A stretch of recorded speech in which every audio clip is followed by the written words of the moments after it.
আমার তালেব ভাই এই মুহূর্তে কিছু কথা বলবে, আপনারা অবশ্যই শুনবেন। দেখছেন ওনার সাউন্ডার তাকানলে কি অবস্থা, আপনারা অবশ্যই। লোকটা ভালো মনের, নামাজ রোজা পড়ে। চোখ ভুল, দাড়ি না রেখে রেখেছেন চুল। নজরুল করিয়াছ ভুল, কেটিয়াছ দাড়ি, রেখিয়েছ চুল। নজরুল এই কথাটা বলেছিল আমাদের রবীন্দ্রনাথ ঠাকুর। আবার এখন নজরুল করলে আর আবার রবীন্দ্রনাথ ঠাকুরের কথা কিরকম দুই নাম্বারই দেখছেন। কথাটা বলছে কাটা, হ্যাঁ কথাটা বলছে কাটা, কথাটা বলছে কি কে বলছে? আপনি বলেন। ইসলাম না? আপনি যে ভুল এখন প্রমাণ আরেকটা দিলেন।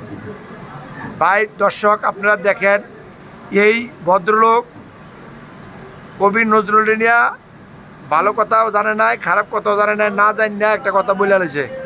আপনার ওনার বিচার কোন জায়গায় করবেন, খাটের নিচে না খাটের উপরে, এটা কমেন্ট বক্সে জানাবেন। ওকে।